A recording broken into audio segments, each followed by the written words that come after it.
Bonjour. Alors nous sommes très honorés aujourd'hui de recevoir Corinne Pelluchon.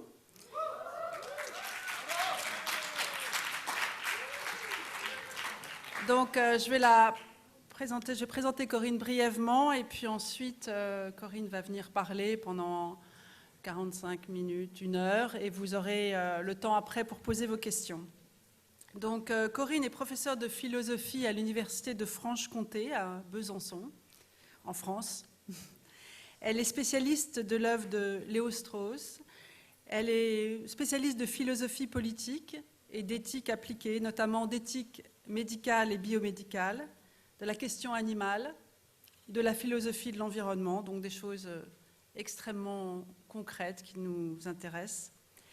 Elle a enseigné une quinzaine d'années dans le secondaire à des élèves de terminale, générale et technique, donc elle saura aujourd'hui tout à fait adapter son discours à votre niveau de philosophe naissant, avant de partir aux États-Unis en 2006 à 2007. Là, elle a donné des cours d'éthique médicale en anglais à l'université de Boston. Ensuite, elle a été nommée à son retour maîtresse de conférences à l'université de Poitiers et puis depuis 2013, comme je l'ai dit, à l'université de Franche-Comté. Corinne Pelluchon a publié 7 ouvrages, dont 2 qui nous intéressent particulièrement aujourd'hui puisqu'elle va les évoquer. L'autonomie brisée, bioéthique et philosophie, qui a été publié en 2009. Et le deuxième, Éléments pour une éthique de la vulnérabilité, les hommes, les animaux, la nature, qui a été publié en 2011. Voilà. On souhaite la bienvenue à Corinne.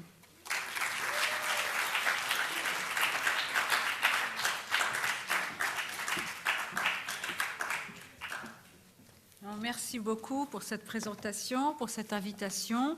C'est avec un grand plaisir que je donne cette conférence devant des élèves de lycée. Comme cela a été dit, j'ai enseigné très longtemps au lycée et j'en garde un excellent souvenir.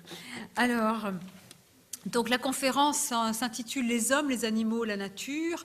Quel sujet, comment penser l'homme, le sujet, et quelle démocratie, quelles transformations de la démocratie sont requises peut-être pour faire entrer la question animale et l'écologie dans la politique qui d'habitude concerne seulement les hommes et même les hommes actuels. Alors, je vais donc présenter mon travail et brièvement dans l'introduction vous dire qu'effectivement ce travail qui a des implications pratiques puisqu'il est centré sur des champs de l'éthique appliquée, l'éthique médicale, biomédicale, les biotechnologies, les pratiques médicales, l'euthanasie, suicide assisté, mais aussi la question des traitements infligés aux animaux et la question du changement climatique, donc les questions écologiques. Bien, ce travail est effectivement centré sur des questions concrètes, mais il relève avant tout de la philosophie politique.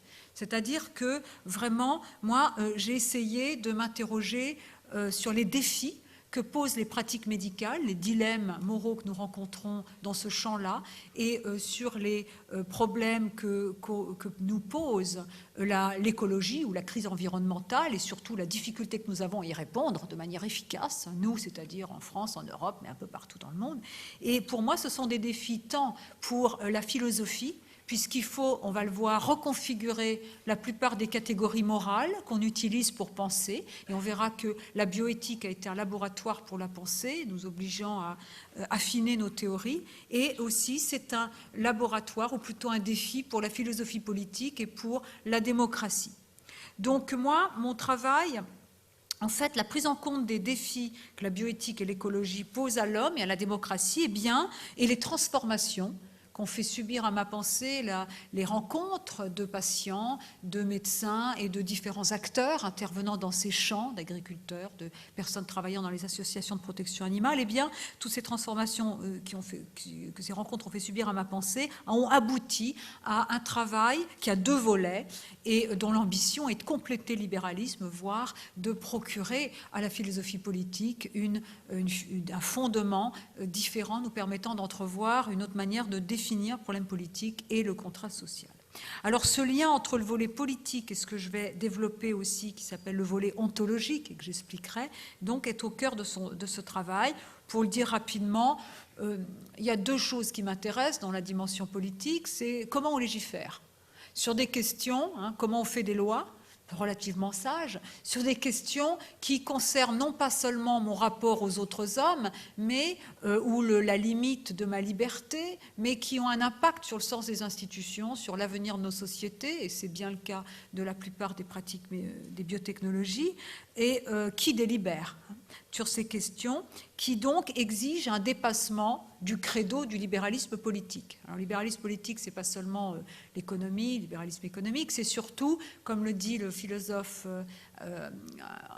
John Stuart Mill au XIXe siècle, c'est l'idée que je ne dois pas, j'ai recours à la force coercitive de la loi, à l'interdiction des lois, que lorsque je crée un dommage à autrui. Mais les vices privés sont autorisés, il faut distinguer la morale et le droit, et Mill prenait comme exemple l'alcoolisme, la paresse, qui sont même la prostitution, qui sont des vices privés, mais qu'on ne peut pas interdire dans la mesure où ils ne créent pas un dommage à autrui. Alors ça, c'est évidemment très important pour éviter la moralisation extrême de la vie politique qui conduit à condamner, à criminaliser des crimes sans victime, au nom d'une idée du bien qui n'est pas généralisable a priori. Mais c'est peut-être trop court, c'est peut-être trop insuffisant pour procurer des critères afin de délibérer sur des questions où c'est pas seulement toi et moi, c'est pas seulement la question des limites de ma liberté, mais c'est aussi la question des générations futures qui n'ont pas de droits, qui ne sont pas encore là pour réclamer leurs droits, mais qui vont subir les conséquences de nos modes de vie. C'est la question de nos rapports aux animaux, qui sont quand même pas tout à fait des personnes au même titre que nous, puisque bon, ils sont là, pas non plus là pour réclamer leurs droits. Il faut qu'il y ait des hommes qui les représentent à leur place, donc c'est tout à fait différent, mais qui pourtant devraient compter dans le contrat social. Donc que moi j'invite un peu à considérer comme n'étant pas seulement un jeu entre nous, entre humains, voire entre nations, mais comme impliquant essentiellement notre rapport aux animaux et notre manière d'habiter la Terre. Donc l'objectif de mon travail, c'est de viser des modifications des institutions permettant de délibérer pour rendre possible la représentation de ceux qui n'ont pas de voix. Et ceux qui n'ont pas de voix, certes, c'est beaucoup d'humains, mais vivant dans la précarité ou la visibilité sociale, mais c'est aussi, et c'est ce qui m'intéresse moi surtout, les générations futures, les animaux. Donc je vise à compléter le libéralisme politique dans une démarche donc constructive, pas seulement critique, mais surtout constructive, le complétant à la fois dans ses institutions, et dans la philosophie du sujet qui le porte, qui l'a porté et qui a porté les théories politiques contemporaines. Et moi, je vais essayer de vous montrer qu'une philosophie première, une philosophie décrivant la corporéité du sujet et invitant à prendre au cœur de la définition de nous-mêmes notre rapport aux animaux et notre manière d'habiter la Terre, voire notre manière de nous nourrir, de manger, eh bien cette manière-là invite à redéfinir le problème politique d'une manière totalement différente, où le devoir de l'État, c'est pas seulement de protéger les individus les uns contre les autres, comme dans le contrat social hobbésien ou de Hobbes ou de Rousseau, puisque Rousseau, Locke,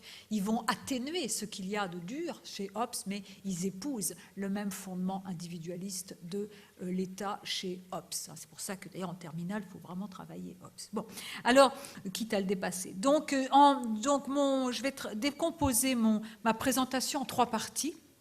La première, ce sera une présentation assez brève de quelques-uns des thèmes traités en bioéthique, donc en éthique médicale et biomédicale, et comment ou pourquoi la bioéthique a été un défi, un laboratoire pour la pensée. En fait, que va faire un philosophe qui lit Kant, Descartes et tout ça dans les hôpitaux, et pourquoi moi, ça m'a interpellée.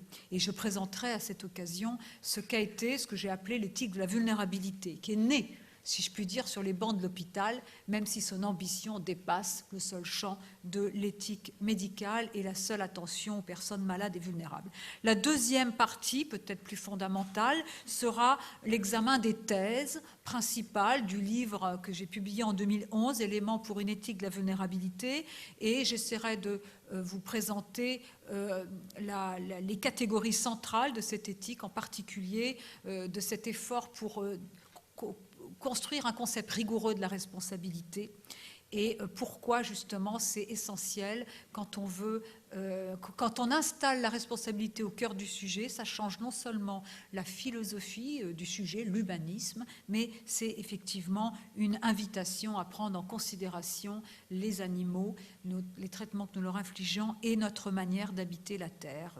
Donc là, on élargit et l'éthique, qui est plus seulement liée à mon rapport aux autres hommes, et on élargit aussi le politique. Et justement, la dernière partie sera la question de savoir quels outils nous avons pour penser ce décentrement de l'éthique, puisque notre éthique, elle est un peu anthropocentrique, elle ne concerne que l'homme, anthropos, eh bien, peut-être qu'il faut un peu l'élargir, mais pas n'importe comment. Nous n'avons pas des devoirs envers les arbres et même envers les animaux qui sont semblables à nos devoirs envers les hommes. Il faut penser donc des différences. Quels outils moraux, éthiques avons-nous pour penser un décentrement sage de l'éthique, si je puis dire, ou pertinent, et surtout quelle transformation de la démocratie serait nécessaire pour arrêter de faire 2 pas en avant et 3 en arrière quand il s'agit et de la question écologique et de la question animale qui est souvent reléguée à la périphérie du politique et confiée au seul discours de l'indignation. Alors, donc première partie, et c'est là je me réfère dans cette première partie au livre que j'avais publié en 2009, L'autonomie brisée. Et la notion d'autonomie va occuper une place importante dans ce travail.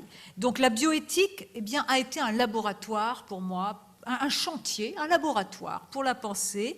Je vais prendre un exemple, voire 2 exemples. Eh bien, moi, je me suis beaucoup intéressée aux patients souffrant d'affections dégénératives du système nerveux, c'est-à-dire Alzheimer, pas seulement, mais Alzheimer, surtout, ou de démence. Pourquoi? Eh bien, parce que les malades d'Alzheimer, si vous mettez Kant, même Ricoeur, qui dit que ce que je suis, mon ipséité, ce que je suis vraiment, ipsé, c'est lié à ma mémoire, à ce que je sais de moi, parce que c'est la condition me permettant de tenir mes promesses. C'est sûr que si je ne sais pas ce que j'ai dit la veille, je ne peux pas tenir ma promesse demain. Mais bon, ben ça marche pour nous. Mais un malade d'Alzheimer qui a perdu ses repères temporels et spatiaux, qui ne sait plus à quelle époque on est, qui ne reconnaît pas toujours ses enfants, son conjoint, je dis toujours parce que c'est fluctuant et il y a une altération hétérogène de la conscience dans cette maladie, eh bien, quelle est son identité ? Vous savez que la maladie d'Alzheimer affecte non seulement la mémoire, mais aussi les valeurs, l'identité, les goûts. Les goûts, les personnes changent de caractère. Donc, évidemment, c'est un défi pour penser ce qui constitue l'identité de l'individu. Alors, les philosophes me semblaient, si vous voulez, un petit peu, malgré leur grandeur, Kant, Ricoeur, insuffisants pour nous permettre de penser l'identité d'un malade souffrant d'affections dégénératives du système nerveux. Bien plus. Est-ce qu'on peut penser l'autonomie d'une personne dépendante, c'est-à-dire d'une personne qui ne peut pas faire des choix par elle-même, qui est ce qu'on appelle en droit incompétente, c'est-à-dire qui ne peut pas, si vous voulez, prendre une décision, être imputable, c'est la définition de la notion de personnalité chez Kant. Bon, alors moi je pense que oui. On peut penser l'autonomie d'une personne en situation de dépendance extrême ou d'hétéronomie extrême, qui a des atteintes cognitives, l'empêchant même parfois de parler, eh bien, à condition qu'on reconfigure totalement la notion d'autonomie, à condition que l'on cesse d'identifier l'autonomie à l'autodétermination, à la capacité à faire des choix par soi-même, et qu'on ait une conception plus fine de cette notion. Et en effet, ce que les malades d'Alzheimer nous invitent à penser, c'est l'autonomie comme double capacité. L'autonomie, c'est premièrement la capacité à avoir des désirs et des valeurs, des désirs qui peuvent se contredire, voir ses petits-enfants et ne pas avoir envie de se laver, il peut y avoir des priorités à mettre, et des valeurs, c'est-à-dire les valeurs, c'est des désirs où entre aussi l'idée de l'estime de soi. Et si vous avez accompagné ou vous avez une grand-mère qui souffre de cette maladie terrible, ou un grand-père, eh bien vous verrez que les personnes ayant la maladie d'Alzheimer sont des cœurs palpitants, c'est-à-dire qu'ils ont un sentiment d'estime de soi ou pas ou de sentiment d'humiliation, et quand on décide systématiquement à leur place pour faire ceci ou cela, ils parfois ne peuvent pas exprimer leur ressentiment, leur colère, mais ils ne l'expriment pas par des mots, mais par la prostration, par l'agressivité. Donc ils sont encore des sujets axiologiques, des sujets normatifs, des sujets pouvant avoir des désirs et des valeurs. Mais le deuxième sens, la deuxième capacité constitutive de la notion d'autonomie, que je vais définir tout à l'heure, eh bien, leur manque. Cette deuxième capacité, la première, c'est la capacité à avoir des désirs et des valeurs. La deuxième, c'est la capacité à traduire dans les actes, ces désirs et ces valeurs, à savoir quel traitement peut me correspondre, à savoir aussi avoir les moyens, notamment langagiers, de se faire comprendre par autrui. Donc ça veut dire que l'autonomie d'un malade d'Alzheimer, notamment cette deuxième capacité, doit être soutenue par les aidants, par la famille ou les soignants, lesquels, loin de décider à la place de la personne, peuvent aller la chercher là où elle est, c'est-à-dire l'accompagner. Ce qui suppose, on le voit, des qualités d'écoute, des qualités herméneutiques, capables de comprendre et de déchiffrer la volonté d'une personne qui ne parle pas, mais qui ne doit pas être réduite à l'ensemble des déficits dont elle souffre. Donc ça veut dire que, au lieu d'avoir une opposition binaire entre d'un côté une autonomie introuvable, capacité à savoir ce que je veux quand on a des déficits cognitifs, c'est quand même une définition, une autonomie introuvable, entre une autonomie introuvable quand l'autonomie est caricaturée et une bienfaisance médicale qui fait qu'on déciderait à la place des personnes comme ça ou qu'il y aurait donc, on leur dénierait le droit à dire ce qu'elles veulent, eh bien, au lieu d'avoir cette opposition binaire, on reconfigure l'autonomie et cela aboutit à penser ce qu'est la responsabilité, à lui donner un contenu dans le contexte clinique. Et c'est vrai, vous me direz, la maladie d'Alzheimer, c'est un cas extrême. Oui, un cas extrême qui devient d'ailleurs quand même maintenant, malheureusement, assez fréquent, il y en a pas mal. Mais aussi, on peut dire que quand quelqu'un est malade, même s'il garde, ne souffre pas d'atteinte cognitive, la peur, la dépression, le déni, le fait de ne pas vouloir comprendre qu'on est malade, tout cela affecte ou compromet la capacité d'autodétermination, ce qui veut dire que même sans situation extrême comme la maladie d'Alzheimer, cette reconfiguration de la notion d'autonomie a du sens. Mais ce qui m'a... Donc, vous voyez, pour ça, déjà, cet exemple-là prouve que la bioéthique était un challenge, un défi pour la pensée et nous invite à tester nos théories, à les affiner et à les mettre à l'épreuve, non pas pour les critiquer, mais pour les peut-être affiner. Voilà. La deuxième question qui m'intéressait, toujours dans ce volet bioéthique, c'est la question politique, qui est quand même mon obsession, c'est comment on délibère, comment on arrive à faire des lois. Vous savez qu'actuellement, le gouvernement s'interroge sur la question de compléter la loi sur la fin de vie et le suicide assisté, pour l'instant en France interdit. Et donc, mais qui fait ça et comment? Quels sont les critères? Eh bien, moi, il me semblait, quand je considérais ce qui se passait dans les journaux ou ailleurs, qu'il y avait deux écueils, qu'il y avait deux problèmes. Le premier, c'était la fondation de la décision politique sur la religion, sur une idée du sacré de la vie qui, finalement, n'est pas généralisable dans une société laïque. Parce que nous avons des horizons moraux et religieux différents. Donc on ne peut pas asseoir la décision politique sur la vision morale et religieuse d'un groupe. Et sans mentionner ce qu'on a dit tout à l'heure sur la moralisation extrême de la vie politique, parfois où certaines personnes fondent des décisions ou des interdictions en politique à partir de dégoût. On l'a vu lors des mouvements qui ont suscité la question du mariage gay. C'est ce qu'on appelle l'éthique maximaliste, la fondation d'une décision politique sur une vision substantielle du bien, qui est la vision d'un groupe, mais qui ne peut pas être partagée dans une société pluraliste. Mais il y a un autre défaut, c'est justement de s'en tenir au bien, si chacun est d'accord, si personne, ça ne fait pas de mal à autrui, eh bien on fait tout ce qui est techniquement possible. Bon, ça, c'est vrai que ça marche pour les domaines des mœurs. Après tout, les gens, ils vivent comme ils peuvent, ou comme ils veulent. Moi, je dirais comme ils peuvent, mais enfin bon. Mais quand ils ne gênent pas autrui, finalement, ce n'est pas un problème. Mais moi, je me suis intéressée aux questions qui génèrent des conséquences sur les générations futures, sur le type de société. Et même le suicide assisté, ce n'est pas la même chose que le suicide. Hume disait qu'on a le droit de se suicider parce que la vie d'un être humain ne vaut pas plus que celle d'une huître. Et que surtout, on n'est pas obligé de se faire de continuer à vivre quand on en a ras-le-bol de sa vie pour le bien d'autrui, parce qu'on a un mari, des enfants, etc. On n'est pas obligé de se faire du mal pour le bien d'autrui. D'accord. Mais ça, c'est le suicide qui est un acte privé. Le suicide assisté, et plus encore l'euthanasie, implique une structure de soins, implique que l'hôpital ou les soignants donnent le produit létal que la personne s'injectera, suicide assisté, ou carrément fassent l'acte qui conduit à la mort d'autrui. Et surtout, ça a des conséquences, surtout si vous connaissez un peu la manière dont sont gérés les hôpitaux. Il y a un manque de lits, il y a des budgets de plus en plus serrés, y compris en France maintenant.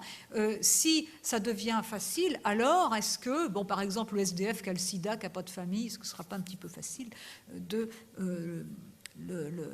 l'inviter à vouloir le suicide assisté, car la demande de mort est extrêmement paradoxale. Tuez-moi, médecin, j'en ai marre. Ça veut dire parfois le contraire, aidez-moi. Et effectivement, quand il y a beaucoup de demandes, quand on arrive à donner à quelqu'un des conditions pour une fin de vie, disons, qui n'est pas atroce, où on soigne sa douleur et où il est accompagné, souvent, pas toujours, mais souvent, les demandes de mort cesse. Ce qui veut dire que si on veut mettre sur le tapis la question du suicide assisté, pourquoi pas l'ouvrir, il faut d'abord prodiguer à chacun la possibilité d'avoir accès aux soins palliatifs, ce qui n'est pas le cas compte tenu de l'inégalité de l'offre des soins palliatifs, même y compris dans le pays des droits de l'homme.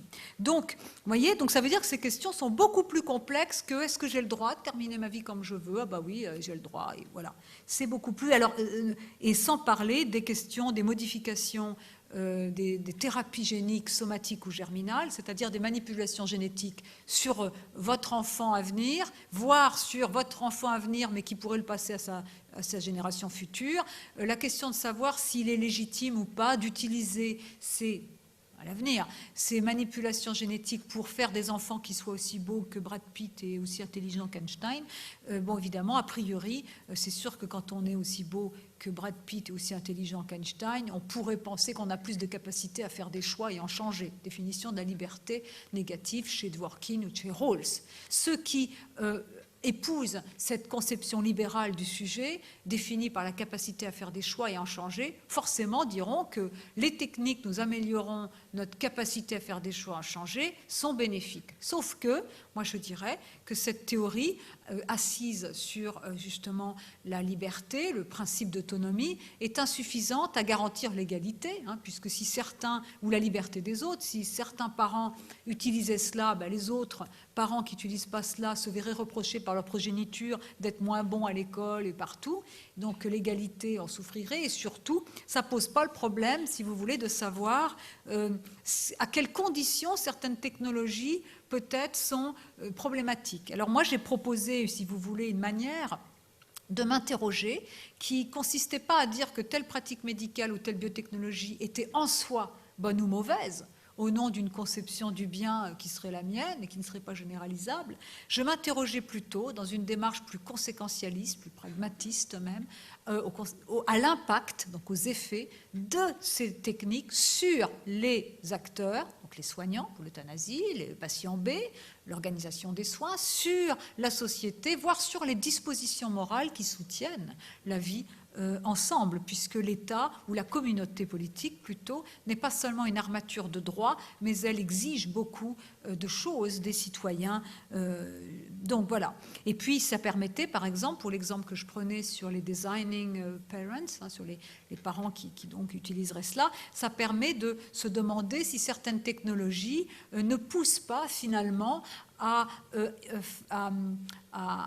faire que la vie de famille ne s'oppose pas à la vie de famille qui est définie, Michael Zandel le dit très bien, par l'ouverture à ce qu'on n'attendait pas, par le fait qu'on n'aime pas un enfant en fonction de ses performances intellectuelles ou réussites à l'école, mais il y a quelque chose d'inconditionné dans l'amour en particulier familial. Alors que là, ces techniques, finalement, au nom de la liberté, eh bien, cautionnent des valeurs du marché. La compétition, etc., etc. Donc voilà. Donc moi j'ai essayé d'analyser, si vous voulez aussi, l'évolution des demandes des patients à une époque où les technologies font qu'on ne va pas seulement chez le docteur quand on a mal, on y va aussi pour lui demander de modifier des choses, etc. Et donc moi, si vous voulez, j'ai essayé de déconstruire aussi une éthique de l'autonomie, car l'autonomie, aujourd'hui, c'est une valeur phare dans notre société, mais elle est paradoxale. Elle est souvent confondue avec l'indépendance, rien à voir avec la notion kantienne, qui donne à l'autonomie quelque chose, une dimension universelle, universalisante, obéir à la loi morale en soi. Bon. Mais là, l'autonomie aujourd'hui devient en fait paradoxalement, l'obéissance à ce qu'il y a, devient l'hétéronomie. L'obéissance à mes désirs, lesquels sont socialement fabriqués, sont Et en plus, elle s'accompagne d'une demande de liberté surveillée, qui n'a rien à voir, par exemple, avec la demande d'aventure ou d'autonomie qu'on trouvait dans les années 70, où on prenait des risques. Là, il y a vraiment l'idée, et c'est très visible dans la demande des patients, cette peur de l'imprévisibilité, cette peur du risque, cette peur, ce besoin, et qui fait qu'on utilise tout ce qui est prédictif, etc., génétique. Donc, vous voyez, ça c'est tout à fait intéressant de voir pas seulement comment les techniques modifient les demandes des patients, mais comment elles accompagnent certains traits sociologiques qui définissent une société et qui expliquent les glissements de sens affectant cette notion cardinale d'autonomie. Et moi, j'ai opposé à cette éthique d'autonomie, qui donc est liée à une demande de liberté surveillée, qui est paradoxale et qui parfois est liée à une conception élitiste de la réussite humaine et du bonheur humain. Comme si, justement, pour valoir le coup, pour être digne, il fallait être beau, intelligent, performant, et sinon on ne vaut plus rien. Et mieux vaut avoir une piqûre létale. Eh bien, j'ai opposé à cette éthique de l'autonomie ce que j'ai appelé l'éthique de la vulnérabilité, laquelle est fondée sur la prise en considération de la fragilité du corps, du psychisme, du besoin que nous avons tous de soins, et, si vous voulez, donc la prise au sérieux de la vulnérabilité, qui est un des chapitres de la prise au sérieux de la corporéité du sujet, est fondamentale et a souvent échappé aux grands philosophes. Vous savez qu'Emmanuel Levinas disait souvent que Heidegger, le grand Heidegger, même aussi l'horrible Heidegger, eh bien, le Heidegger, dans le Être et temps publié en 1927, que beaucoup s'accordent à considérer comme le chef-d'œuvre du XXe siècle, eh bien, le Dasein, ou on va dire l'homme, chez Heidegger n'a jamais faim.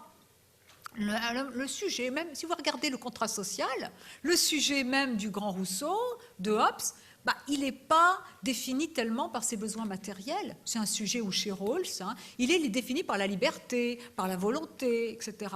Oui, mais enfin pourtant le corps, la dépendance, la vieillesse, l'enfance, donc la dépendance qu'on a des autres, c'est quand même essentiel dans notre vie. Donc la prise au sérieux de la condition humaine en mettant au cœur la vulnérabilité, donc la fragilité, le besoin de l'autre, et aussi pour moi la vulnérabilité qui n'est pas seulement la fragilité, mais qui est aussi le fait qu'on peut être concerné par autrui, le fait qu'on peut ne pas seulement être pour soi, mais être pour l'autre, et ça désigne la vulnérabilité comme force. Ce n'est pas seulement la fragilité, c'est aussi la force d'être capable d'être blessé parce que l'autre a mal. Voilà, la vulnérabilité, ça vient de vulnus en latin, blessé, blessure, c'est la capacité de blesser. Et effectivement, c'est la fragilité, notamment du corps et du psychisme, mais pour moi, c'est aussi le fait que mon identité est hors de moi. Et ça, je le prends à Levinas, qui fait que finalement, la catégorie majeure de la vulnérabilité, c'est la passivité. La passivité liée à l'altération de mon corps. Quand je vieillis, c'est le temps, je ne le constitue pas. Quand je fais un livre, je m'organise ou je fais un devoir, c'est moi qui constitue le temps. Quand je vieillis, le vieillissement est temporalisation, disait Levinas. La fatigue, c'est pas moi qui veux être fatigué. La douleur, c'est pas moi. C'est ma volonté est impuissante, elle est en échec. Et Levinas propose une phénoménologie, une description des phénomènes qui échappent à ma volonté, qui échappent à ma conscience. Il s'intéresse plutôt à ce qui me constitue plutôt qu'à ce que je constitue. Donc la passivité est essentielle, c'est celle du corps, mais c'est celle aussi de la rencontre avec l'autre. Quand je vois une table, je peux en faire le tour et la définir, en avoir un objet. L'autre, je ne le constitue pas, il est au-delà de ma capacité. Je ne peux pas en avoir un concept, je ne peux même pas en dire que c'est un exemplaire du genre humain. C'est pour ça que Levinas l'appelle le visage, qui déchire le sensible, c'est-à-dire qui est au-delà même qui ne dit pas tout quand il apparaît, qui est une manifestation, épiphanie, mais qui n'est pas seulement réductible à sa phénoménalité, car je ne peux pas lire dans la tête de l'autre comme dans un livre. Donc la passivité, ce n'est pas seulement l'altération du corps, et c'est la rencontre avec l'autre, et c'est peut-être la responsabilité pour l'autre. Et moi, la catégorie cardinale, on en a déjà 3, la vulnérabilité, l'autonomie configurée, reconfigurée, et la responsabilité. Et la responsabilité, ce n'est pas l'obligation. L'obligation, c'est l'obligation professionnelle, l'obligation des parents envers leurs enfants. L'obligation, c'est un devoir. C'est comme chez Cicéron, les officiats, les devoirs ou la déontologie. L'obligation, elle découle d'un engagement préalable. J'ai pris un engagement préalable, j'ai eu des enfants, je dois assumer. La responsabilité, c'est plus fort. Ça vient répondre de quelqu'un. Ça veut dire que je suis atteint dans dans mon propre rapport à moi-même. Ce que je suis, c'est pas seulement ce que je veux, mes projets, c'est la manière dont je réponds à l'appel de l'autre. Je signifie me voici, dit Lévinas dans Totalité infinie.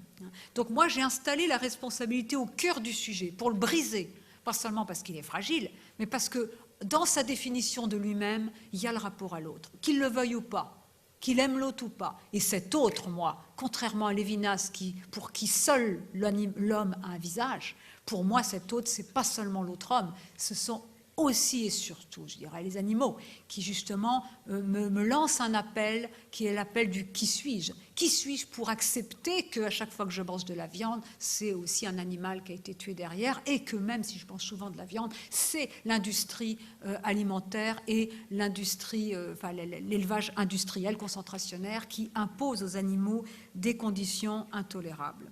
Donc, vous voyez, là, à partir de ces catégories-là, on a une philosophie première très différente de la philosophie du sujet qu'on trouve chez Kant, si vous voulez, ou même chez Rousseau, etc. Et pour moi, même donc l'éthique de la vulnérabilité, elle tourne autour de ces trois catégories, vulnérabilité, autonomie et responsabilité. On voit que quand on les met ensemble, chacune change le sens de l'autre. Et elle est fondée sur une triple expérience de l'altérité. Les deux premières, j'en ai parlé, l'altération du corps et l'altérité en moi, liée à mon intérêt pour l'autre, le fait que je puisse aussi être concerné par l'autre et pas seulement par moi. Donc ça brise le sujet.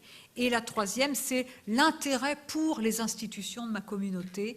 Et ce rapport à ma communauté politique n'est pas fusionnel, bien sûr, et ce n'est pas un grand tout, ma communauté politique, mais c'est quand même quelque chose qui souligne l'épaisseur du sujet. L'épaisseur du sujet, ça veut dire que vous n'êtes pas seulement un individu, vous êtes constitué par une appartenance à une histoire, à une collectivité, et c'est à partir de là que vous connaissez ce dont vous pouvez vous rendre garant, ce qui est le sens du mot de l'attestation chez le grand philosophe français Paul Ricoeur, que sans doute vous découvrirez, et ceux qui sont germanistes peuvent se rappeler que attestation, Bezeugung en allemand, ça vient de la même étymologie que Zeugnis, qui est témoignage, et Überzeugung, qui est conviction.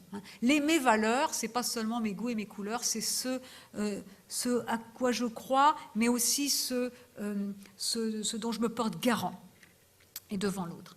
Donc l'éthique de la vulnérabilité, en un mot, n'est pas seulement une éthique pour personnes malades, ni pour personnes vulnérables, c'est finalement une autre manière de penser le sujet.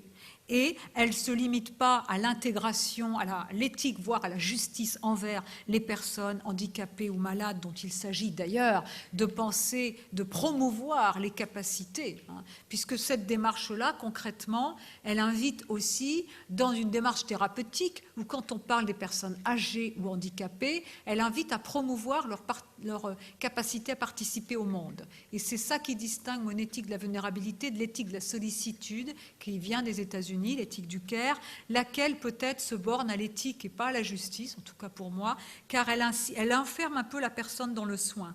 Quand moi, je pense qu'on ne peut pas faire l'économie de la notion d'autonomie et qu'il faut promouvoir la capacité des personnes, même handicapées, à exister, pas seulement à survivre. Ou à vivre, à exister, c'est-à-dire à peut-être aussi être des citoyens. Alors on ne va pas demander à une personne autiste de se présenter président de la République, mais en tout cas, il ne faut pas qu'elle soit privée du droit d'accès à certaines dimensions de l'existence qui sont essentielles pour respirer. L'art, l'émotion, le rapport aux animaux, l'environnement, le fait de faire quelque chose de sa vie. Et ceux qui ont côtoyer des enfants, d'ailleurs polyhandicapés, pas seulement plurihandicapés, mais polyhandicapés, qui ont tout un tas d'atteintes physiques, des opérations plusieurs par an, etc., et des atteintes cognitives, savent à quel point ces individus qui ne parlent pas, qui ont même des déficits mentaux tout à fait importants, ont, comme nous tous, besoin d'exister et des besoins de sensations fortes. Donc tout ça, c'est le chapitre d'un travail qui renvoie à la philosophie première, ce qu'on appelle l'ontologie, donc un discours pas seulement sur l'être, mais sur ce qui constitue le sujet. Et pour moi, eh bien, ce qui est au premier plan, c'est le corps, mais pas le corps au sens, voilà, j'ai un corps, une chair, le cœur est là, c'est-à-dire un corps animé, mais au sens où le corps, c'est pas seulement le fait d'être mortel, mais c'est le fait de vivre de certaines choses, de choses naturelles et culturelles, de nourriture, et l'alimentation est un paradigme. C'est l'idée que ce dont je vis ne m'asservit pas, mais j'ai aussi besoin, j'en jouis. Donc cette idée d'une dimension de l'existence qui aussi, l'existence par elle-même est éthique. Si vous voulez, Lévinas, il dit que l'éthique, ça commence par ma rencontre avec l'autre. Moi, je dis que l'éthique, ça commence même quand on mange. Parce que ma manière de manger, ma manière d'habiter, d'utiliser les choses a des conséquences sur autrui, a des conséquences sur la manière dont j'encourage telle ou telle production agricole, telle distribution. Et c'est surtout, l'éthique n'est plus une discipline disant ce qu'il faut faire, elle est la dimension de mon rapport, non seulement à autrui et aux autres animaux, aux autres générations futures, mais elle est la dimension de mon rapport aux nourritures. L'éthique est liée à la notion d'autolimitation. Qui suis-je ? Quand je mange, c'est vraiment ça, hein, c'est-à-dire la question n'est pas celle du droit de mon droit. Hein. Les limites que j'impose à mon vouloir vivre, afin que d'autres vivants n'aient pas une vie diminuée, n'aient pas une vie condamnée dans l'élevage industriel, etc. Donc la question du végétarisme, soulignée un petit peu par Rousseau, qui se réfère à Plutarque, hein, est évidemment fondamentale. Alors, j'arrive donc à la question des points centraux de l'élément pour une éthique de la vulnérabilité. C'est donc la deuxième partie. Eh bien, l'élément, dans ma démarche, si vous voulez, met l'accent sur le sujet, plus que sur l'objet de la responsabilité. Pour le dire autrement, je n'essaie pas d'étendre les droits, voire encore moins les droits de l'homme, aux arbres et aux animaux.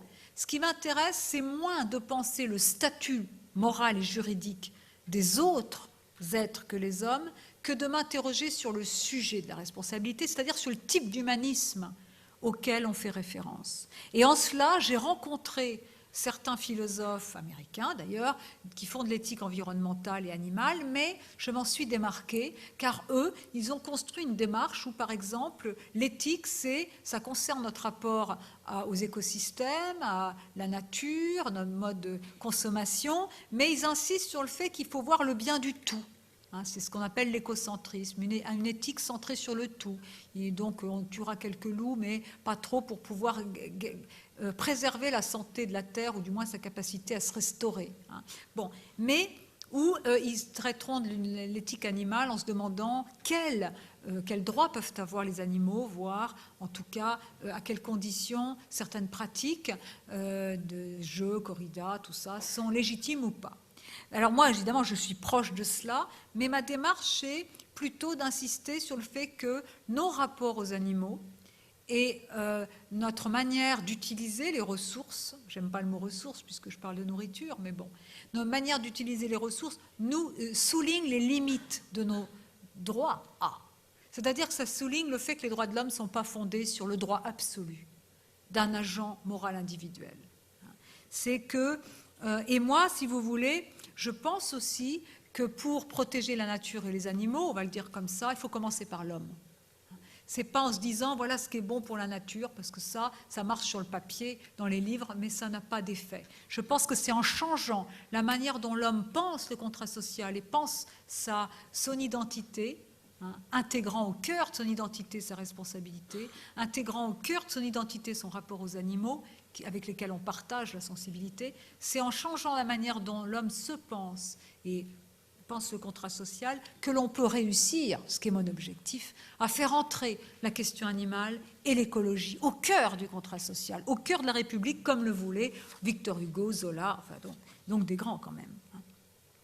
Mais qui sont, si vous constatez les programmes politiques, zéro pratiquement sur la question animale, et l'écologie, c'est qu'une discipline finalement séparée. Et puis on fait 2 pas en avant, puis 3 en arrière. Et puis de toute façon, quand il s'agit de préserver le pouvoir d'achat, ce que je comprends tout à fait, eh bien les questions écologiques sautent. Comme de toute façon ne représentant pas les intérêts immédiats des hommes actuels, qui sont les seuls à être visés par les programmes politiques, qui sont les seuls à avoir droit à la représentation chez les députés et les sénateurs. Vous ne verrez pas un député, un sénateur dire voilà, moi je vais représenter le droit des générations futures à exister plus tard. Je vais représenter le droit des animaux à exister. Mais moi, c'est ce que je veux. Donc voilà. Alors, Et j'ai proposé pour ce faire donc 2 volets, hein, l'un qui concerne la philosophie du sujet, avec les 3 catégories dont j'ai parlé, et surtout celle de responsabilité, et l'autre, donc, un volet plus politique.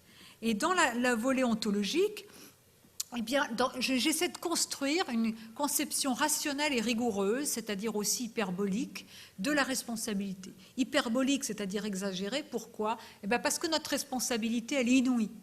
Hans Jonas l'avait dit dès les années 78 dans un livre dont vous pouvez lire au moins le début, Le principe responsabilité.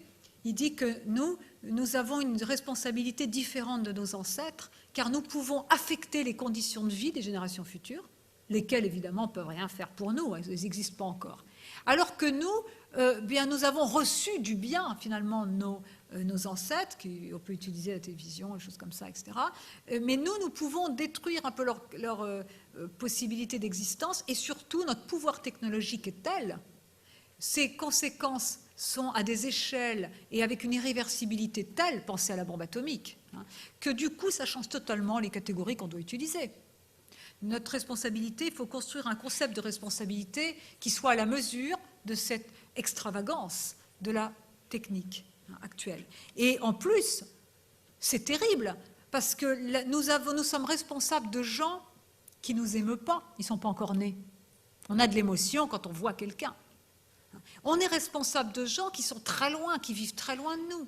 On est responsable de gens, c'est-à-dire que notre responsabilité dépasse notre capacité d'identification et donc de pitié. Donc moi, si vous voulez, ayant ce défi, comment construire un concept de responsabilité et faire que les individus soient disponibles à ce que cette responsabilité exige d'eux, eh bien, je me suis dit, je vais avoir une médiation.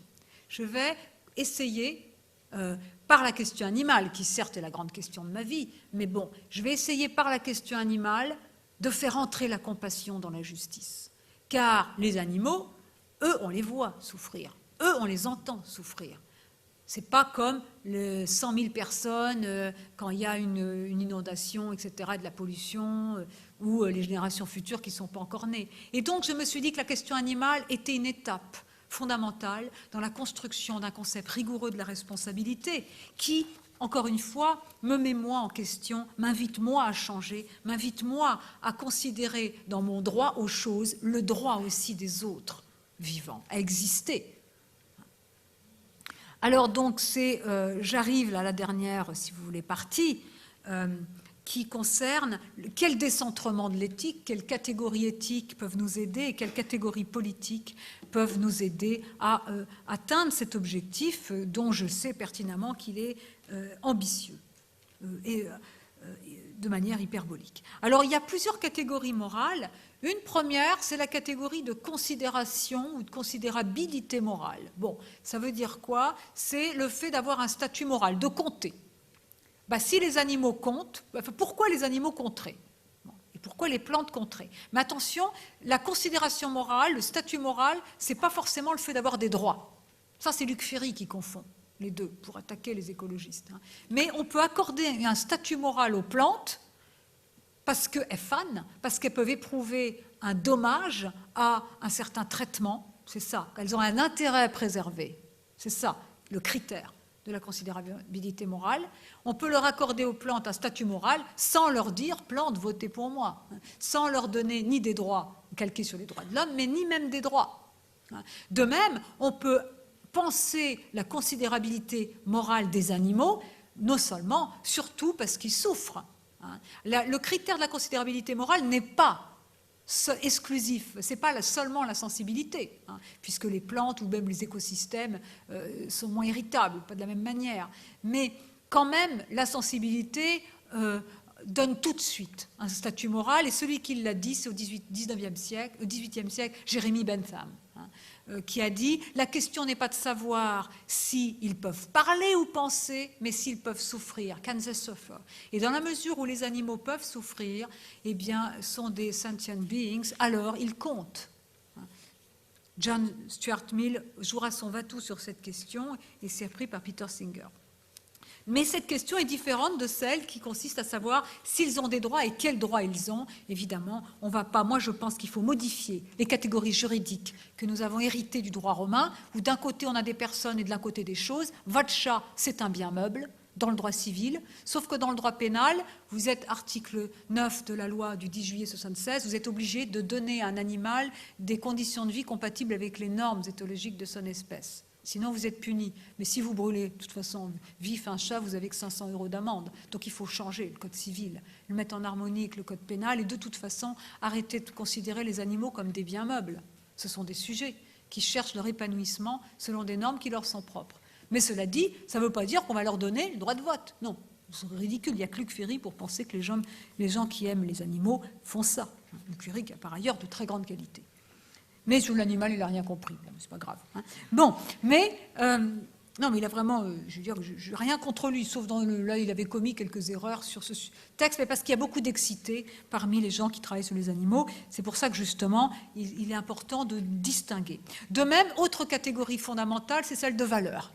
D'habitude, la valeur, on accorde une valeur aux choses parce qu'on en tire un bénéfice. C'est ce qu'on appelle la valeur instrumentale, laquelle est souvent économique. Quelque chose a une valeur pour moi, bah oui, c'est normal parce que la forêt, ça fait des meubles, ça fait de l'argent, etc. Bon, valeur instrumentale, économique, et seul l'homme, chez Kant, a une valeur absolue, a une valeur intrinsèque.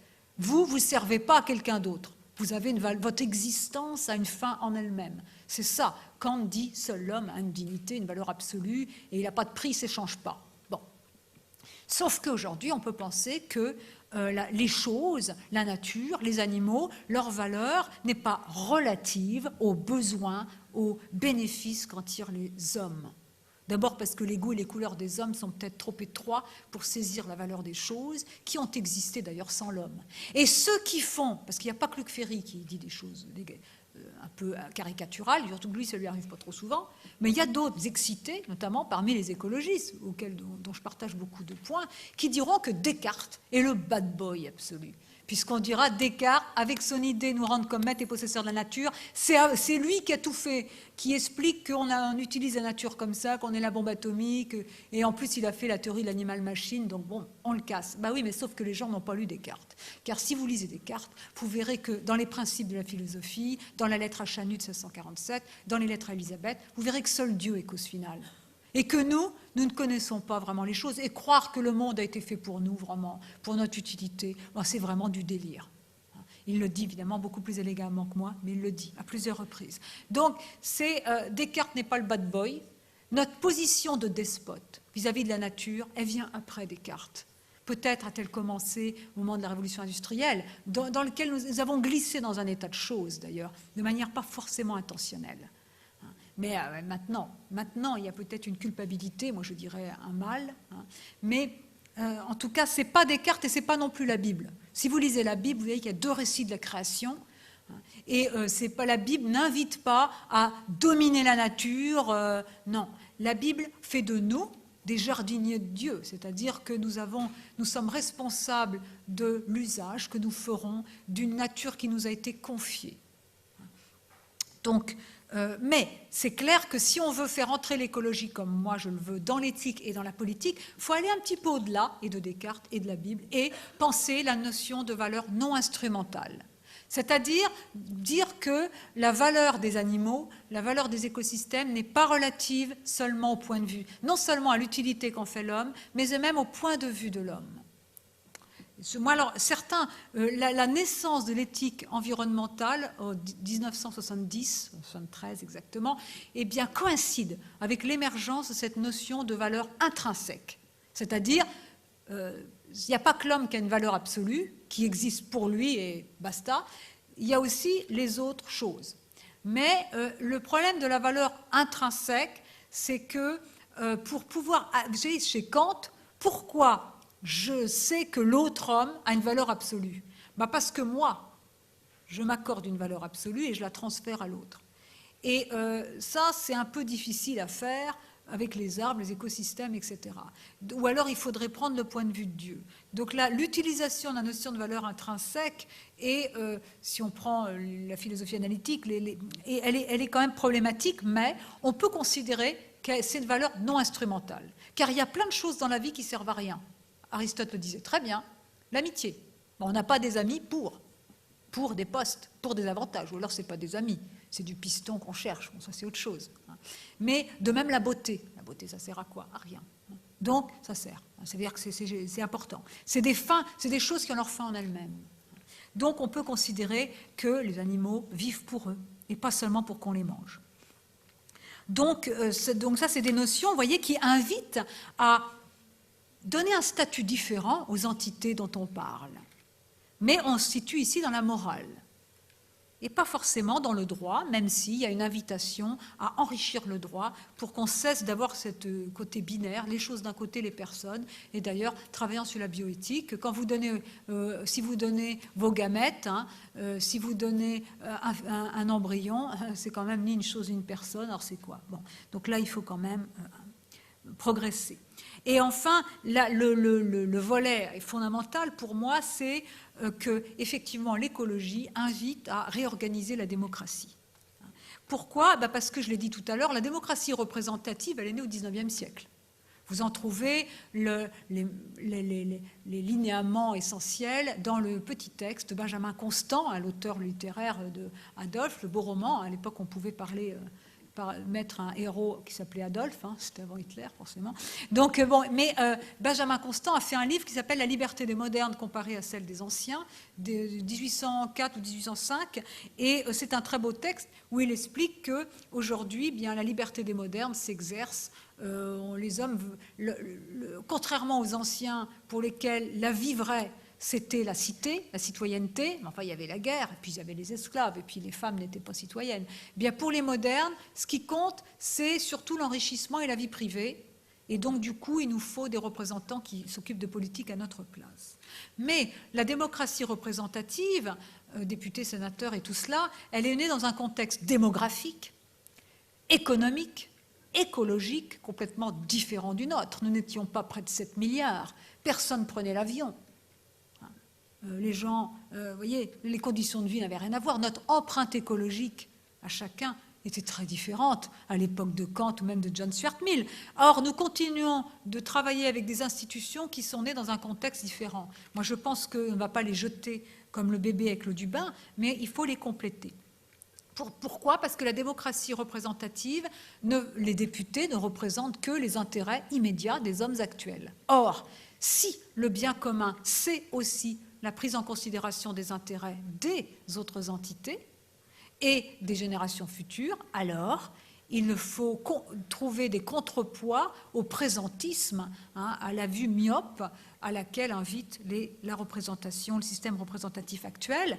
Et pour cela, on peut considérer, avec Dominique Bourg ou avec d'autres qui ont réfléchi à ces questions relevant de l'écologie politique, on peut envisager de créer, à côté du Parlement, une chambre, une troisième chambre, où sont invités des représentants des organisations non gouvernementales, environnementales, qui sont la voix, VOX, des générations futures, des espèces, etc.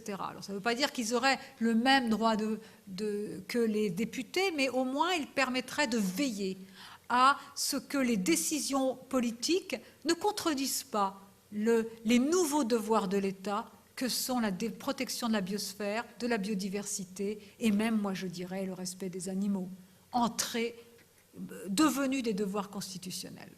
Donc ça veut dire qu'il faut changer un petit peu la Constitution, donc la définition même du devoir de l'État, et se donner les moyens institutionnels de porter ce changement et de veiller à un traitement transversal de l'écologie. Car je le disais tout à l'heure, l'écologie, ce n'est pas un domaine séparé, mais ça a des chances que ça traite à la fois d'agriculture, d'éducation, etc. Il faut une vision globale. Bon, on en est loin, hélas. Nos politiques sont un peu atomistes. Saucissons, quoi. On coupe comme les changes de saucissons. Donc, moi, je me demande ce que serait une démocratie modifiée par l'écologie, dont on affirme la centralité. Et effectivement, et ce sera un de mes derniers points, les questions écologiques sont particulières, bioéthiques aussi, c'est qu'il faut de l'expertise. Bon, le changement climatique, parfois, quand on est en plein février et qu'on caille, on ne s'en rend pas compte. Ouais, mais sauf que le changement climatique, ce n'est pas qu'il fait froid. C'est la modification de la composition chimique de l'atmosphère, du régime des pluies, ce qui fait qu'il pleut plus dans certains endroits, qu'il y a moins d'ensoleillement. En fait. Bon. Et ça a des conséquences dans l'Afrique subsaharienne. Il faut voir que l'Afrique subsaharienne, où vous savez qu'il y a 1 milliard de personnes qui souffrent de la faim et 2 milliards qui souffrent de malnutrition, c'est-à-dire qui n'ont pas les micronutriments nécessaires et qui se chopent tout un tas de maladies énormes. Bon, donc ça fait 3 milliards sur 7, hein, c'est quand même beaucoup. Et la moitié, en plus, les 3/4 sont en Afrique subsaharienne, en certains pays, un petit peu l'Inde encore. Bon. Et donc, mais le changement climatique affecte beaucoup l'agriculture dans ces pays, ce qui fait que c'est encore pire. Hein, sans parler des flux migratoires et des questions géopolitiques qui vont s'inviter en raison de la crise environnementale, qui n'est pas seulement une crise de ressources, mais qui est une crise globale. Donc, mais effectivement, pour être capable d'établir la pertinence du changement climatique et de toutes ces questions, eh bien, il faut de l'expertise. C'est-à-dire que le politique ne peut pas tout comprendre, même s'ils veulent tout comprendre et que voilà. Mais donc, et l'expert, on ne va pas non plus fonder la décision politique sur l'expertise, d'autant plus que parfois l'appréciation des risques ne fait pas l'économie d'une certaine part d'incertitude. L'incertitude, c'est quelque chose qui s'invite aussi à la table des négociations, et pourtant, il faut prendre des décisions. Donc, ça veut dire qu'il y a un rapport science-société-pouvoir qui est à redéfinir, qui n'a rien à voir avec le contexte des démocraties classiques. Or, si vous regardez les négociations, vous verrez que ce rapport-là, il y a des petites choses, mais ce n'est pas encore cela. Donc là, il y a du travail aujourd'hui sur ces questions-là. De même, il y a le vœu de faire entrer les citoyens, de les faire participer davantage, mais la spécificité des débats écologiques, contrairement aux débats classiques en politique, hein, sur la fiscalité, sur le CPE, il y a 5-6 ans, ou peut-être plus même, eh bien, c'est que d'habitude, les conflits politiques, un peu droite-gauche, hein, on retrouve la dichotomie, surtout en France, de la vie politique, sont des conflits d'intérêts. Hein, alors que les conflits écologiques, ou même les conflits sur la gestation pour autrui, bioéthique, ne sont pas seulement des conflits d'intérêts, sont des conflits de valeurs. Ça veut dire qu'il faut, on ne peut pas s'en tenir au consensus par recoupement, au consensus, si vous voulez, au plus petit dénominateur commun. On laisse de côté ses opinions personnelles et on voit ce qui se chevauche, overlap, hein, le résultat. On ne peut pas s'en tenir à cela quand on traite d'écologie, mais il faut expliciter les positions ontologiques qui sont derrière son usage de l'agriculture, des terres, de la nourriture, etc. Donc, ça veut dire que les passions politiques changent ou doivent changer et que les débats politiques dans leur teneur doivent changer, ainsi que les outils pour délibérer. Donc là aussi, j'ai pas mal travaillé là-dessus. Donc, en fait, si vous voulez, en conclusion, on peut dire quoi? Eh bien, on peut dire que les champs dont je m'occupe invitent à une certaine innovation, à une certaine créativité, à la fois dans le champ de la philosophie morale, et première, et dans le champ de la philosophie politique et même des institutions, donc des sciences politiques. Ça, c'est le premier point. Deuxième point, c'est que malgré les réserves que j'ai faites à l'usage ou à la notion un peu étroite qu'on a de l'autonomie bien souvent, on voit que l'autonomie reste un horizon, reste importante et même qu'elle est essentielle au niveau politique, pour justement que les personnes s'approprient ou se réapproprient leur pouvoir de décision.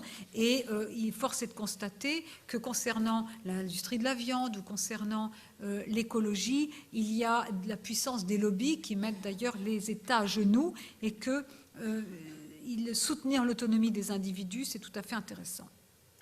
Mais on voit ce qui est central ici dans ce travail, c'est que la source de l'obligation, ce qui vous pousse, vous, à faire tel ou tel choix de consommation et peut-être à accepter de limiter certains de vos consommations, de la viande en partie, qui a des effets, on en parlera, environnementaux importants, eh bien c'est central et ce qui vous pousse à modifier, à penser ces obligations, c'est plus la religion.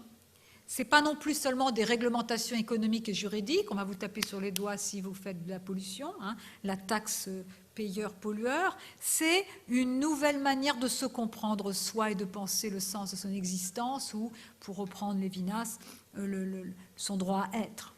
La question du droit de l'autre homme et des autres vivants, moi j'ajouterais, me met en question. Ce n'est pas la liberté de l'autre qui me met en question, mais son existence. Et donc cela veut dire, en tout cas moi, c'est sur quoi je fondais une philosophie du sujet qui ne fait pas de l'avantage mutuel ou de la réciprocité entre droits et devoirs et de la compatibilité entre les libertés les seuls termes du contrat social. Bien sûr, c'est important, mais ça ne suffit pas. Et pour penser la source d'obligation, et rendre des individus disponibles aux changements drastiques dans leur style de vie qui sont requis, on a besoin d'une philosophie première qui peut se décliner aussi en philosophie morale. Donc voilà, donc ça veut dire quoi? Ça veut dire que l'écologie, comme la bioéthique, pousse la philosophie à se réinventer. Non pas à dire que les philosophes du passé sont dépassés, mais à en voir en quel point ils peuvent nous éclairer, mais voir aussi à quel point on doit faire preuve d'audace et proposer une philosophie un peu différente pour l'avenir. Merci.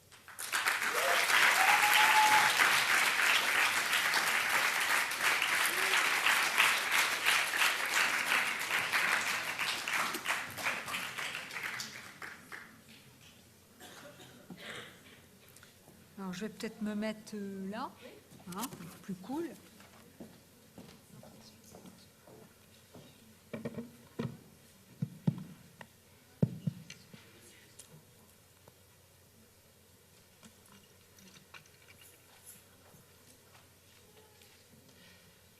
Moi, j'aurais une question déjà. Est-ce que vous avez des responsabilités politiques? Est-ce que votre discours est entendu par les politiques en France? Oui. C'est bon là? On m'entend? On m'entend? Oui. Alors, moi, en bioéthique, j'avais été auditionnée par la mission parlementaire de révision des lois de bioéthique et il m'est arrivé d'être auditionnée, invitée à présenter des positions dans des panels un peu étroits, privés ou un peu publics, donc avec des politiques. Alors, on pourrait dire, oui, maintenant le philosophe n'est pas un politique. Moi, j'ai absolument aucune ambition politique, hein, sauf si on me disait de représenter les animaux. Là, je ferais un effort, hein, tant je suis intéressée par cette question. Mais si vous voulez, moi, je trouve que oui, en France, on peut trouver beaucoup de défauts à la France, mais les politiques, quand même, ont une oreille pour ces questions, même si, moi, je déplore l'amateurisme. C'est-à-dire la confusion, le fait souvent qu'on vous utilise, on vous instrumentalise. On va vous écouter, puis on vous prend un peu 2-3 idées, comme moi la vulnérabilité, ça m'avait beaucoup plu, mais on m'en a fait quelque chose. Moi j'ai beaucoup travaillé sur la fin de vie et la question du suicide assisté, et j'ai souvent retrouvé ce que j'avais dit, mais un peu, de façon un peu plate dans les discours politiques, et voilà. Mais il y aura toujours, comme le disait Léo, une tension entre le politique et la cité, mais ça c'est inévitable.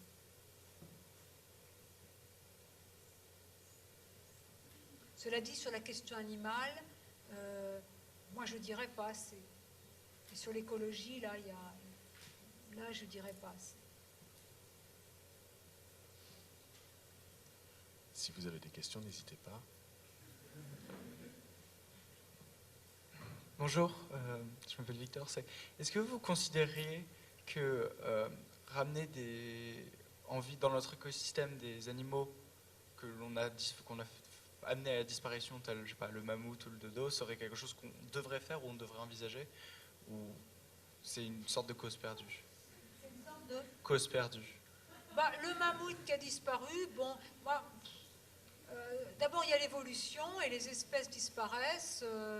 Elles disparaissaient à un rythme sans doute acceptable. Là, l'homme, aujourd'hui, est un agent géologique qui modifie, qui fait disparaître la biodiversité et les espèces à un rythme incroyable, et surtout parce que beaucoup, comme le orang-outan, nous enlevons ses conditions d'habitat, etc.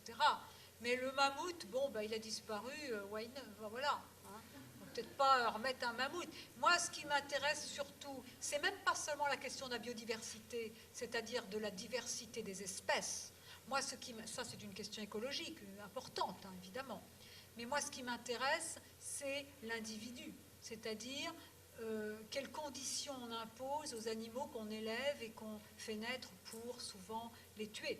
Alors, moi, je suis végétarienne depuis depuis 12 ans. D'ailleurs, je ne suis que végétarienne. Je pense que je devais me radicaliser pour devenir végane. Mais si vous voulez, on ne peut pas imposer le végétarisme à tout le monde. Ce serait complètement ridicule. Néanmoins, on peut mettre en question certaines conditions d'élevage et d'abattage qui imposent aux animaux une vie de mutilation, de souffrance intolérable. Et ça, c'est une question qui nous met en question et qui est quand même vraiment problématique. Et Jacques Derrida, à la fin de sa vie, vous savez, le beau Jacques, Jacques Derrida est un grand philosophe, très beau en plus, bon, et il est mort vers 73 ans, 74 ans, je ne l'ai pas connu, hélas, mais à la fin de sa vie, il s'est beaucoup interrogé sur la question animale. Il y en a très peu qui se sont interrogés sur la question animale. Il y a Montaigne, comme toujours, Montaigne, top. Il y a Rousseau un peu. Rousseau qui se dit, les grands singes, moi, il se dit, Rousseau, je ne vais pas leur dénier le droit à l'humanité parce qu'au cas où. Donc Rousseau, il est quand même, et puis dans ce second discours, quand il parle de la pitié, il dit que la pitié, c'est la répulsion à voir souffrir un autre être sensible, inutilement, et que c'est une fonction prélogique, c'est-à-dire que je m'identifie à l'autre souffrant avant même de savoir que je suis un homme appartenant à telle ou telle espèce. Bon, Claude Lévi-Strauss, qui était également très proche de Montaigne et de Rousseau. Il y en a quelques-uns, mais on peut les mettre sur le doigt de sa main ou de deux mains. Jérémy Bentham, Mill, bon. La question animale a été la grande absente de la philosophie pendant longtemps, à part ses voix merveilleuses, et puis aussi toute la tradition végétarienne, plus tard que Porphyre, tous ces gens-là, plus tard, je vous conseille de le lire, c'est très facile, S'il est loisible de manger cher, ça fait quoi, même sur Internet, Google, vous le trouvez, ça fait quoi, 20 pages, c'est très intéressant. Quand on a en abondance des céréales et des fruits, alors il n'est pas nécessaire ni naturel de manger un animal qui avant bêlait, vivait, était vivant et voulait vivre. Bonjour, j'ai une question en fait. Comment est-ce qu'on peut concilier, selon vous, nos besoins immédiats et justement nos besoins immédiats et un peu égoïstes et l'environnement et l'existence des animaux? Alors, même l'environnement, on va dire. Alors ça, c'est une question essentielle, c'est la difficulté qui consiste à compléter la démocratie représentative, on va parler du pouvoir d'achat, du chômage, des questions centrales, et la concilier avec des normes écologiques. Donc, il y a des réglementations juridiques, des réglementations sanitaires là-dessus, mais je crois qu'il faut aller plus loin. Il faut effectivement inviter à la table des négociations des gens qui invitent à mesurer les conséquences de certaines décisions politiques sur l'écologie. Et moi, pour donner un exemple, je pense que l'agriculture devrait avoir une place plus centrale, car l'agriculture n'est pas seulement une question de production de quantité de nourriture, c'est une question d'usage des terres, c'est une question aussi de patrimoine des paysages, c'est aussi une question de la qualité nutritionnelle des aliments, et c'est aussi une question, je crois que la place de l'agriculture dans la culture, d'ailleurs que Hannah Arendt avait souligné dans le merveilleux livre La crise de la culture, là aussi les philosophes qui sont intéressés à l'agriculture, il n'y en a pas beaucoup. Eh bien, c'est quelque chose qui est central. Or, nos politiques publiques sont atomistes. Ils traitent un sujet, puis un sujet, puis un sujet, puis un sujet. Puis après, ils se disent, ah bah zut, alors, l'écologie, on n'avance pas. Donc, par exemple, là, il y a quelques années, il y avait cette idée, vous savez, on donnait un peu d'argent pour la prime à la casse des voitures.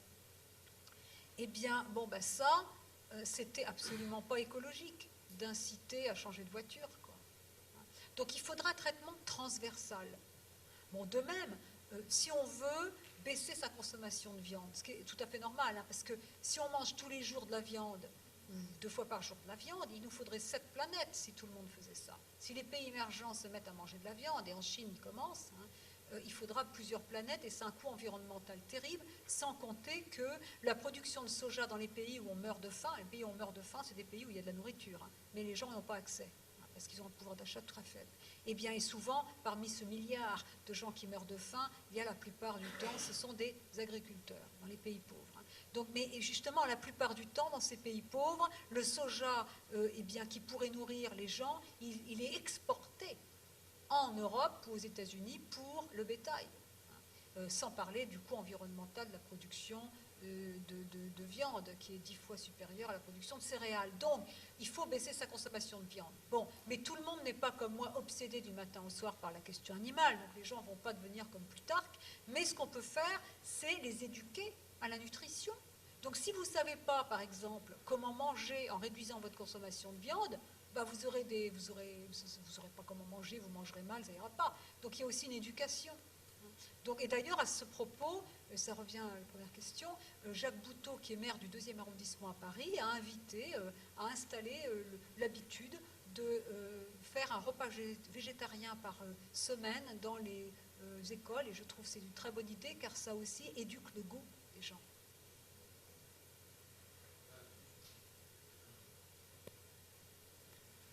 Bonjour. Mais le fondement de la liberté n'est-il pas dans l'arrachement de l'être humain à la nature? Oui, mais enfin, vous savez, cette dichotomie liberté-nature, nature-culture, il y a longtemps qu'elle a été, elle a volé en éclats. Il faut lire Darwin. En fait, les philosophes, souvent, ont oublié de lire Darwin, parce que Darwin a réinstallé l'homme dans la continuité du vivant, et que même nos émotions, notre raison, a des fondements un peu naturalistes. Et voilà, il n'y a pas cette coupure. Si vous voulez, les frontières qu'on a tracées. D'un côté, lisez Montaigne, tenez. D'un côté, l'intelligence. De l'autre côté, l'instinct. D'un côté, l'homme. D'un côté, l'animal, les animaux. D'un côté, la dignité de la raison. De l'autre côté, l'indignité des bêtes.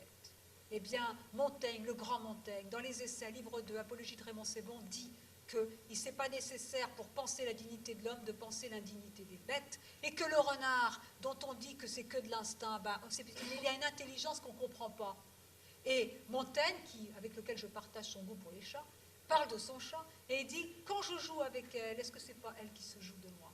C'est-à-dire qu'on prête aux animaux, on les pense de manière privative, on leur prête des défauts, de l'infériorité, parce qu'ils n'ont pas ce que nous avons, c'est-à-dire la capacité de faire des mathématiques, etc., et de faire la guerre, ce que dit d'ailleurs Montaigne. Alors qu'on ferait mieux de penser l'hétérogénéité des intelligences, la diversité des accès au réel, et c'est ce que fait le grand Jacques Derrida. Dans L'animal que donc je suis, il essaie justement de penser un accès multiple au réel, et de dire aussi, il forme un mot, animaux, M-O-T, animaux, au lieu de dire les animaux à X, il dit l'animal, c'est la manière dont on a nommé les animaux en les voyant comme un gros tout homogène, comme s'ils étaient tous pareils. Sauf que les animaux, ils sont très différents. Ils ont une diversité, ils ont une complexité d'organisation et donc d'accès au réel. Si vous prenez une tique, Jacob van Exel, dans les années 30, un éthologue fantastique, une tique, vous savez ces animaux là qu'on peut rencontrer dans les arbres, qui tombent sur votre chien, et bien la tique, elle est aveugle, elle est sourde, elle peut rester des années sans manger, elle n'est même pas constituée totalement, elle attend qu'une chose, c'est tomber sur l'animal pour mettre ses œufs et mourir. Donc c'est quand même une organisation du vivant très différente de nous. Eh bien la tique, elle a un monde, elle a une Umwelt, elle a un monde vivant, elle a son propre monde, elle est comme enfermée dans une bulle translucide. Alors, Wexel dit, évidemment, le monde s'étrangle davantage dans un monde de tiques que dans un monde d'humains, mais quand même, il y a une diversité du réel. Donc nous, nos manières, notre humanisme un peu étroit, et Montaigne est le premier à le dire, nous empêche de saisir cette complexité des vivants et des mondes animaux. Bonjour. Oui. Alors juste, je ne sais pas très bien la différence entre être autonome et être indépendant. Alors l'indépendance, c'est une définition négative de l'autonomie, c'est pas dépendre de quelqu'un. Et c'est vrai que c'est la non-ingérence d'autrui sur ma vie, le fait de ne pas avoir quelqu'un qui se mêle de mes affaires. C'est fondamental. Mais l'autonomie n'est pas seulement, elle a été pensée comme une capacité, elle n'a pas été seulement pensée de manière négative, je ne suis pas dépendant des autres, mais de manière positive, je veux ceci, cela, je me détermine, l'autodétermination. Donc c'est ça un petit peu la différence entre l'autonomie et l'indépendance. Sauf que moi j'ai essayé de montrer, et je me suis appuyée sur cela, sur les demandes des patients, leur évolution, la société de manière générale, j'ai essayé de montrer que même notre indépendance, elle en a pris un coup. Et de toute façon, beaucoup de nos désirs sont complètement socialement constitués, même complètement constitués par le marché. Nous sommes tous plus ou moins aliénés par le marketing, qui nous invite souvent à vouloir des choses que les autres ne peuvent pas avoir ou auxquelles est attachée une situation de prestige. Ce qui fait que le capitalisme, dénoncé par André Gortz, très grand écologiste, ami de Sartre, un très grand philosophe, mort il y a quelques années, eh bien, que le capitalisme est incompatible par nature en raison de le rapport au monde qui le sous-tend. Il est incompatible par nature avec toute prise en compte de l'écologie. Bonjour. La morale kantienne n'est-elle pas une morale fasciste ou totalitaire parce qu'elle ne tolère pas la fragilité de l'autre? Je ne suis pas sûre que... Alors Kant, ce n'était pas effectivement quelqu'un qui passait son temps à parler de pitié, comme l'a montré Schopenhauer. Schopenhauer n'était pas un gentil non plus. Mais fasciste, bon, non. Parce que le fascisme, c'est la négation de l'individu. Or, Kant est quand même le philosophe qui, justement, par sa conception de traiter l'autrui toujours en même temps comme une fin et pas seulement comme un moyen, nous invite à ne jamais faire d'autrui un objet, un cobaye pour l'expérimentation, à ne pas s'en servir comme un simple moyen pour mon bonheur. Et l'État n'aurait sûrement pas ce droit. Donc, on ne peut pas dire ça. Par contre, on peut trouver... Donc, Kant c'est quand même, d'ailleurs, c'est quand même une très grande pensée, mais c'est vrai qu'il a gommé dans la morale, il a gommé la dimension émotionnelle. Puisque vous vous rappelez, dans les fondements de la métaphysique des mœurs, 1785, il dit un philanthrope, quelqu'un qui aime les autres, qui fait du bien, qui donne de l'argent, ben, ce n'est pas un homme moral. Parce qu'un jour, s'il se fait plaquer, je ne le dis pas comme ça, mais si un jour il a des problèmes, eh bien, il n'aura plus envie de faire du bien. Alors que l'exemple qu'il prend, c'est pour illustrer la distinction entre faire un acte, faire le bien par devoir ou faire seulement le bien conformément au devoir. Un homme qui fait le bien, il n'a aucune envie de faire le bien à autrui, mais il le fait parce que c'est la loi morale qui le lui dicte. Et il n'a aucune émotion, mais lui, s'il lui arrive des pépins, eh bien, il ne changera pas son comportement. Mais il est vrai que c'est quand même un peu dur. Et puis, il y a une autre chose qui est très dure chez Kant, et ça peut vous parler, je crois, c'est que Kant, il met sur le même plan les devoirs envers autrui et les devoirs envers soi-même. C'est-à-dire que j'ai des devoirs envers autrui, je ne dois pas le tuer, je ne dois pas l'utiliser comme un moyen, mais j'ai aussi des devoirs envers moi-même, je ne dois pas me tuer, je ne dois pas m'utiliser comme un moyen, ce qui veut dire que pour Kant, et il le dit explicitement, celui qui se suicide, eh bien, c'est vraiment un sale type, il serait capable de tuer quelqu'un. Alors qu'on n'a jamais... Bon, vrai. Quelqu'un peut avoir envie de se tuer sans être un assassin en puissance, et puis il y a plein d'assassins en puissance qui n'ont surtout pas envie de se tuer. Donc, c'est pas la manière dont il calque les devoirs envers soi-même et les devoirs envers autrui, c'est exactement ce que Mill lui reprochera. Et eh bien, ça conduit, par exemple, à faire du suicide un crime. Alors que le suicide ne peut pas être assimilé à un crime, et peut-être même pas le suicide assisté.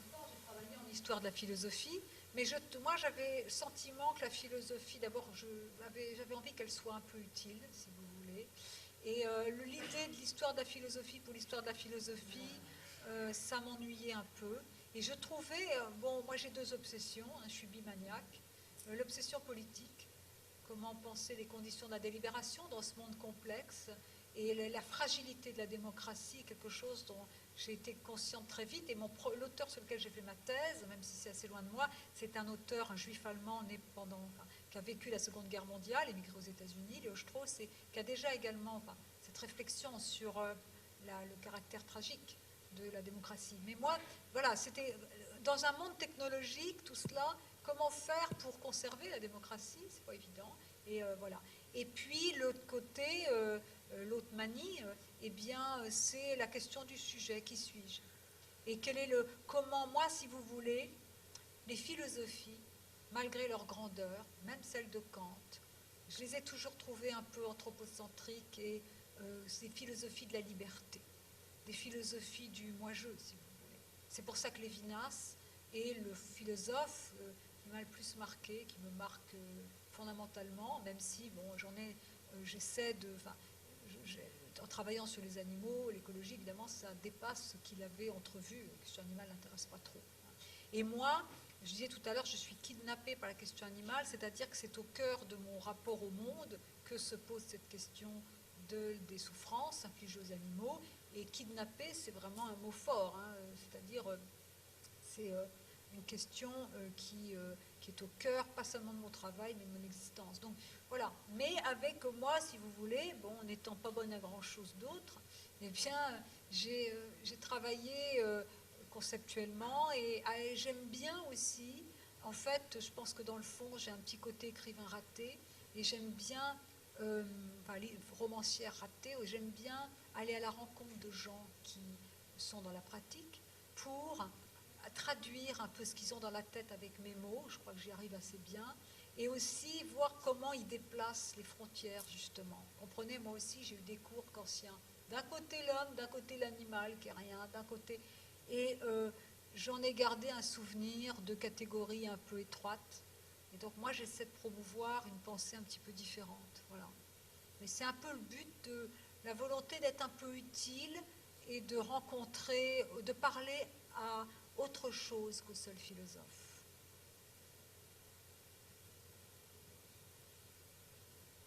Bonjour. Juste en donnant droit à l'humanité aux animaux, est-ce qu'on ne se doit pas aussi de donner à l'homme le droit de l'animalité et en fait le droit à ses instincts premiers qui sont à la base égoïstes et qui ne prennent pas en compte, disons... Alors, la question de l'animalité, elle est fondamentale. Hein, l'animalisches Wesen, l'animalité que nous partageons avec les animaux, c'est la corporéité. Et ça, c'est le travail que je fais actuellement, le vivre d'eux. Les animaux, comme nous vivons d'eux. Nous vivons plein de choses. Nous avons besoin de plein de choses qui nous constituent, qui ne sont pas des objets de représentation, qui ne sont pas seulement des outils. Bon. Alors maintenant, quand vous dites l'animal, les instincts, les animaux égoïstes, alors il faut revenir un petit peu à ce que disait Hobbes, l'horrible monsieur Hobbes, hein, comme on l'appelait à la fin de sa vie. Hobbes a bien montré que les instincts, si vous voulez, animaux et les passions humaines étaient un peu différents, car l'homme, il a cette représentation d'un pouvoir, toujours cherchant après le pouvoir, et infini, toujours plus. Hein. Et puis, il y a l'idée... il y a si vous voulez, une capacité d'inhumanité quand même chez l'homme qu'on n'a pas forcément chez les animaux. Alors certes, si vous voyez le grand film d'Herzog, Werner Herzog, sur Grizzlyman, c'est un documentaire où il parle d'un homme qui aimait les animaux, comme souvent les gens qui aiment les animaux sont un peu dingues. Hein. Je me mets dedans aussi, mais je suis un peu moins dingue que le gars dont il parle, Herzog. Ce gars-là, il était tellement dingue, il adorait les ours. Et pendant 13 étés, il allait vivre avec les ours. Alors bon, il y avait des ours, ça allait. Puis un jour, il a même amené sa petite amie, et puis il s'est fait bouffer par un ours. C'est pas un chat, un ours. Hein. Donc, bon, on peut pas... Il y a violence, il y a la prédation chez les animaux. Hein. Moi, je suis végétarienne, mais vous voyez, vivant avec un chat, je vis donc avec un petit carnivore. Hein. Et quand je vais en vacances avec mon petit carnivore, mon chat, eh bien, je sauve quelques oiseaux, car il n'a qu'une envie, c'est de les bouffer, en tout cas de les tuer. Donc, bon, les animaux, c'est ça. Mais c'est pas la même chose que l'homme, c'est pas... il n'y a pas génocide, de volonté d'exterminer une race jusqu'au dernier des hommes, c'est des êtres, c'est quand même pas pareil. Bon, je pense que donner droit à notre animalité, c'est-à-dire penser notre corporéité, ça oui, penser aussi la face sombre de l'homme. Et je pense que cette face sombre, elle se distingue de la cruauté, de la prédation qu'on trouve chez les animaux, et qui est différente. Temps pour une dernière question, je crois. Bonjour, en fait, vous avez parlé de donner d'une certaine forme les droits aux animaux, mais qu'il ne faut pas non plus aller jusqu'à, par exemple, leur donner le droit de voter, que ce serait ridicule. Je ne vous entends pas. Ah, désolée. Vous avez dit que il faut chercher à donner d'une certaine forme des droits aux animaux, mais il ne faut pas non plus aller jusqu'à, par exemple, leur donner le droit de voter et que ça serait ridicule. Et comment alors est-ce qu'on peut vraiment bien définir la limite il faut leur donner certains droits, mais il ne faut pas les traiter comme si c'était des humains? Non, mais c'est une très bonne question. C'est qu'il faut penser des droits différentiels. Hein. C'est sûr que le droit de vote, je pense que les animaux ont bien usage. Mais surtout, c'est important de penser les animaux comme des sujets de droit, c'est-à-dire des êtres qui recherchent leur épanouissement selon des normes propres à leur espèce. Je vais vous donner un exemple. Ça veut dire que dans l'exploitation que nous pouvons en faire, y compris dans l'élevage, il y a quelque chose qui limite notre droit d'en user comme bon nous semble. C'est par exemple le fait que les poules ont des besoin d'étendre leurs ailes, de gratter le sol, et quand elles sont frustrées de ces besoins parce qu'elles vivent dans des cages minuscules, elles développent des stéréotypies, c'est-à-dire qu'elles peuvent devenir carnivores, elles peuvent cannibales, elles peuvent se battre, etc. Et elles ont, vous voyez, ça veut dire que nous n'avons pas seulement des devoirs envers les animaux, mais leurs conditions d'existence imposent à notre droit des limites.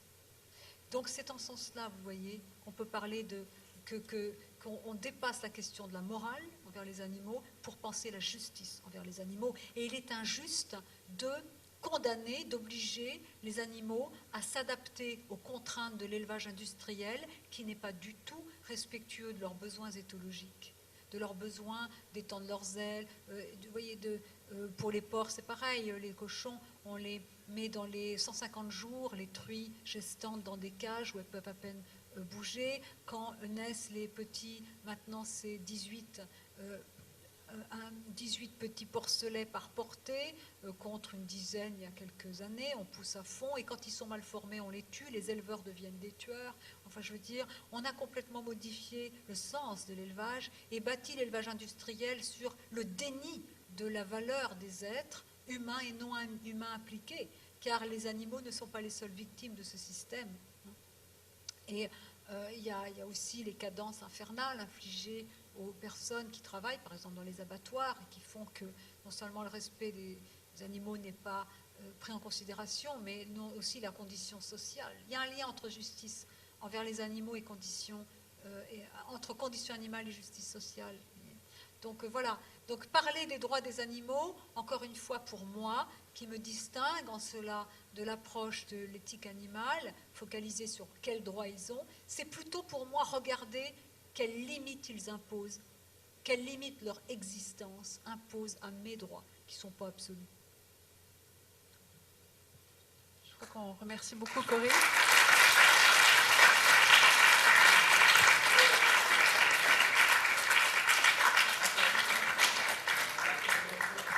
J'allais juste dire que le 24 octobre prochain, malheureusement, vous ne serez pas là, mais on a Hélène Grimaud qui vient au concert et qui accepte de faire un Q&A après le concert. Et comme vous savez, elle, peut-être certains d'entre vous le savent, elle élève des loups, en fait, dans le Westchester. Elle a créé le Wolf Conservation Center.